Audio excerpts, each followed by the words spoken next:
The one thing that annoyed me then, in the days before dress-down Fridays and everybody wore suits and, bowler hats hadn't been that long gone, was shaving. And shaving then was with a twin-bladed razor. You had chemically based shaving foams and gels which came out of cans, which were essentially designed to replicate a barbershop shave with a lather and a badger brush. And I always used to get razor burn. And the long story short with the brand creation is my girlfriend used bath oils to keep her skin nice and supple. And many women do that and do that today.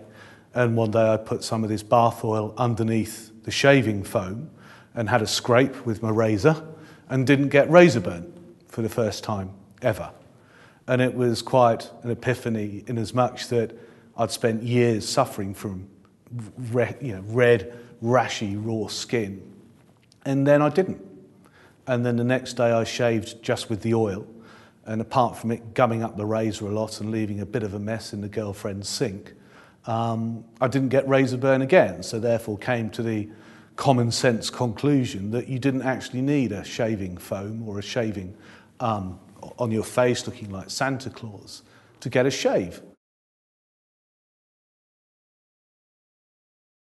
Yeah, it was incredibly difficult. Anybody setting up a business today, especially with where we are with, the global downturn going on, you're going to find it very hard to raise money.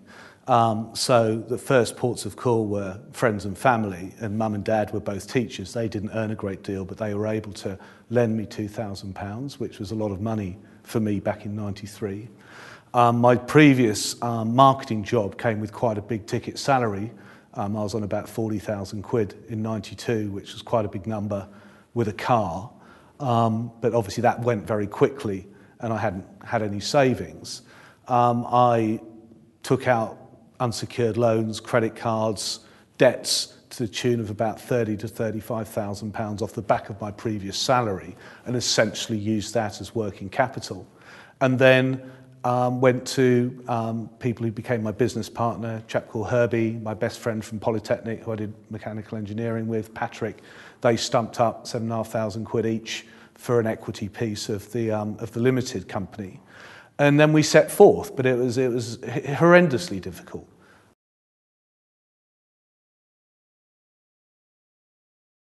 So when I came to get King of Shaves, decide who was going to stock it, obviously you needed volume, which would be Boots, but Boots, as big a company now as they were then, i.e. a big, blue chip, slow-moving, hard-to-deal-with company who expect to see suits from Procter & Gamble rock up with a £100 million ad spend and David Beckham on the books to develop their brand, not a guy who turns up on the train with a briefcase and a concept for a shaving oil.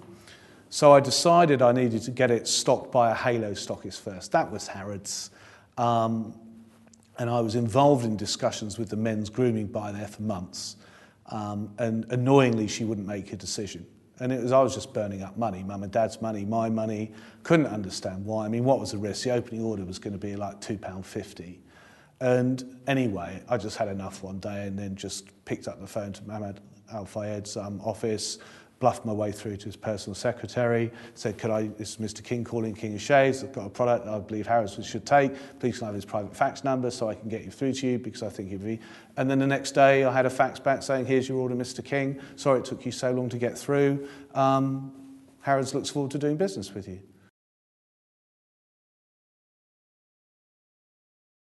So I had to basically sell 10% of the business to fund the PR campaign, which has made the person who bought the 10% of the business quite a few millions of quid. So 10 grand into a few millions of quid very quick.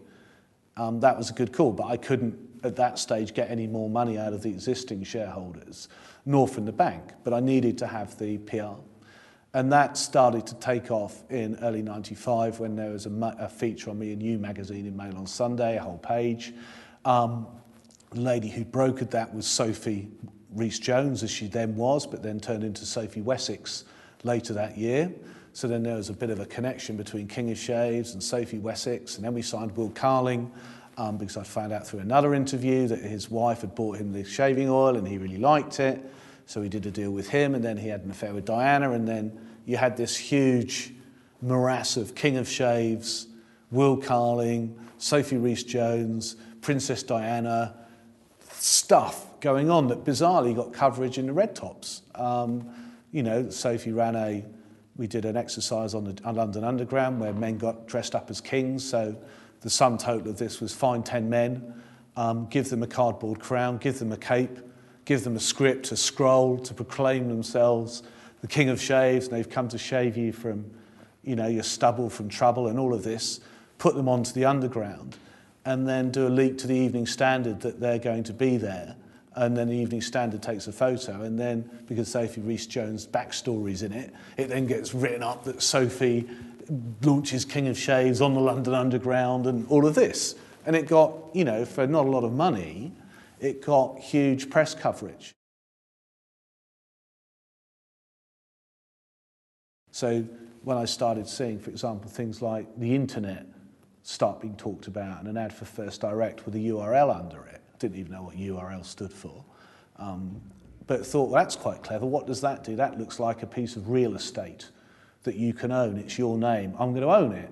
But bizarrely, you couldn't email Internic, who were the Californian-based supplier of domain names then. You had to ring them up. So I rang him up, standing outside a pub in Chalfont St Giles, and said, hello, my name is William King, I'm calling from the UK, can you tell me if shave.com is available or not?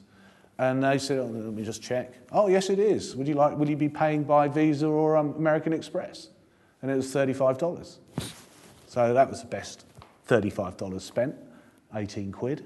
And that domain was bidded for 2 million quid in '99 by a reverse auction site in the days of Quicksell Ricardo and the early days of eBay and, you know, auction sellers. But it was our home, and then it traffics massively, for example, because people just type in shave.com and see what's there. So our traffic numbers are the highest of all the shaving brands, including Gillette's, which is brilliant.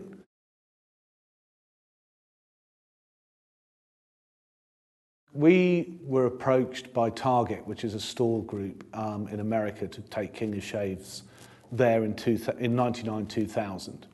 And in hindsight, we shouldn't have gone then because the business was still tiny. It was only a couple of million quid in sales. We raised £500,000 out of Lloyds Bank as essentially a market development loan, which was a standard loan, and we paid back over 4 years or something. But very quickly realised that launching a brand into the big US of A, which is a massive, you know, integrated continent of people of different cultures and different purchasing patterns, we blew up the £500,000 in about 3 seconds flat. Only this year, after 8 years, will we make any money. So we've probably sunk in £5 million over the last 8 years being in the USA. That's been good in as much that people buy the product there and they like it and it's growing, but it's not paid back its investment so far. But now we're going to launch the razor there next year with a bit of luck. It's fine. You know, it's sort of been a beachhead. It's just been an expensive beachhead. So the international expansion piece, everybody thinks the grass is greener in America, and it's an extraordinarily costly place to do business. I would, you know, strongly caution people who are you know, fueled with the desire to expand internationally to treat it very seriously and make sure your business here in the UK, if that's where you are, is robust enough to support that growth, because you have to be there to make it happen as well. Other countries haven't been so much of an issue. Japan is through, we're just in very high-end stores in Japan, and then the razor launches there next year through a strategic partnership, much the same as like Paul Smith has with partners there. So basically a Japanese company who like what we've done, why we're doing it, and prepared to take on board the investment of that. So that's quite good. We've been in New Zealand, Australia for 11 years. Just a few guys who approached us back in '97, said, we like your shaving oil, can we distribute it for you in Australia, New Zealand? We said, yeah, shame there you know, aren't as many people as there are sheep there, but hey ho.